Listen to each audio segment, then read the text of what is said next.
Million dollar سوال یہ ہے کہ نتن یاہو کہاں ہے؟ اسرائیلی وزیر اعظم نتن یاہو نے 28 فروری سے جو شروع ہونے والی جو جنگ ہے اس میں کہیں کوئی اب تک پبلک اپیرنس نہیں دی ہے۔ نتن یاہو کسی میٹنگ میں بھی نظر نہیں آیا، نتن یاہو کسی وزٹ میں بھی نظر نہیں آیا، اسرائیلیوں کے درمیان نظر نہیں آیا، اور اس کے بارے میں کہا جا رہا ہے کہ اس نے زمین چھوڑ دی ہے۔ زمین چھوڑ دینے کا مطلب یہ ہے کہ وہ اس وقت فضا میں ہے، اور بہت سی میڈیا رپورٹس اور بہت سے جو تجزیہ کار ہیں جو دفاع کے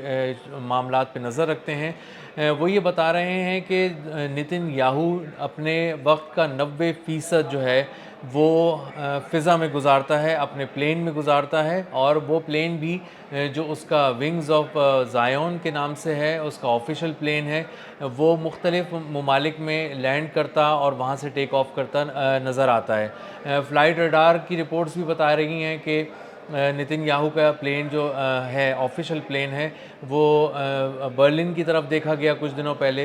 جرمنی میں، اور اس سے پہلے وہ میڈیٹرینین سی میں بحیرہ روم کے اوپر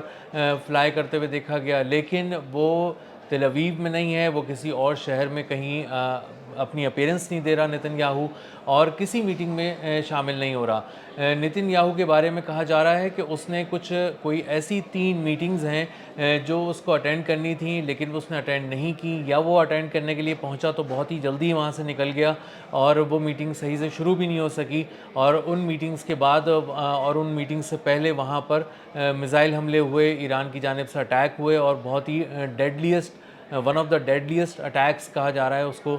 کہ جو ان بنکرز میں ہوئے جہاں پہ ان اہم میٹنگز کو ہونا تھا اسرائیلی فوجی قیادت کی، اور اس کو ہیڈ کر رہا تھا نتن یاہو، اور نتن یاہو چونکہ وہاں سے کچھ دیر پہلے ہی وہاں سے نکل گیا، اور اسی وجہ سے وہ اس کا شکار نہیں بنا،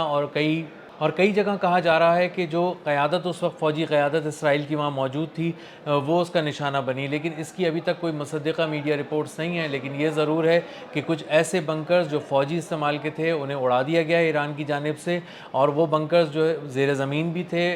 حفاظتی بنکرز تھے، اور وہاں تک عام میزائل جو ہوتے ہیں ان کا پہنچنا اور ان کا نقصان پہنچانا بہت ہی مشکل تھا، لیکن ایران چونکہ بہت ہی اسپیشلائزڈ قسم کی وارفیئر میں داخل ہو چکا ہے، اور اب خیبر شکن میزائل کا بھی استعمال کر رہا ہے، جس کے ذریعے وہ بہت طاق کر نشانے لگا رہا ہے، اور جہاں جہاں بھی وہ جن اسپیسیفک لوکیشنز کو وہ نشانہ بنانے جاتا ہے وہاں اس بات کو انشور کرتا ہے کہ وہ لوکیشنز کس طرح کی ہیں، کتنی گہری ہیں، کس طرح کی محفوظ پناہ گاہیں وہ بنائی گئی ہیں، اور پھر اسی حساب سے ایک میزائل فائر کیا جاتا ہے، اور وہ میزائل آ کر وہاں پر بے انتہا تباہی پھیلاتا ہے۔ ہم نے کئی جگہ پہ دیکھا کہ جو اسرائیل کا دفاعی نظام ہے وہ بری طرح ناکام ہو چکا ہے، تباہ و برباد ہو چکا ہے، اور اب وہ کسی درجے کی بھی مزاحمت ایرانی میزائلوں کے سامنے نہیں کر رہا۔ ایرانی میزائل اور ڈرونز جو پہلے اسرائیل کی جانب فائر کیے جاتے تھے وہ وہاں پہنچتے تھے تو ان میں سے کچھ جو ہے وہ گرتے تھے، کچھ کو تباہ کر دیا جاتا تھا بہت ہی مہنگے میزائلوں کے ذریعے اسرائیل کے، لیکن بعد میں یہ دیکھا گیا کہ چونکہ ان میزائلوں کا ذخیرہ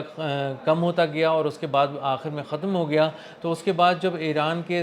جو اسپیشل میزائلز تھے جو خاص طور پہ اگلے فیز کے لیے بنائے گئے تھے، جو 25ویں لہر کے بعد سے ایران نے اپنے آپریشن میں استعمال کرنے شروع کیے، انہوں نے آ کر آئرن ڈوم،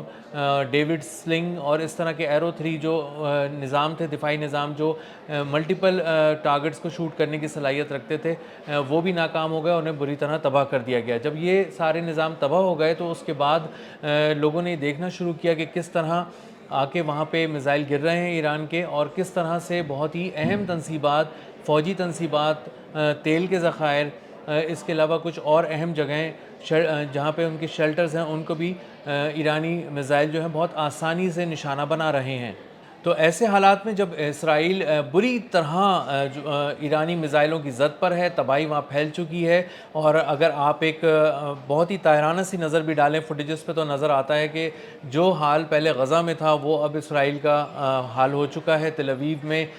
جا بجا تباہی کے مناظر نظر آتے ہیں، بلڈنگز میں آ کے میزائل داغے جا رہے ہیں، وہاں پہ جو ان کی جو آرمی ہے وہ CCTV کیمراز جو انسٹال کیے گئے تھے شہروں کی حفاظت کے لیے وہ اتار رہی ہے، تاکہ کہیں کوئی ایسی فوٹیجز نہ بن جائیں جس کے ذریعے یہ پتہ چل سکے کہ ایران نے جو میزائل داغے تھے وہ کہاں کہاں گرے ہیں اور ان سے کتنی تباہی ہوئی ہے۔ اس کے علاوہ یہ بھی انشور کیا جا رہا ہے کہ جتنے اسرائیلی ہیں جو وہاں کے ریزیڈنٹس ہیں وہ کسی طرح اپنے موبائل فون پہ یا کسی اور طرح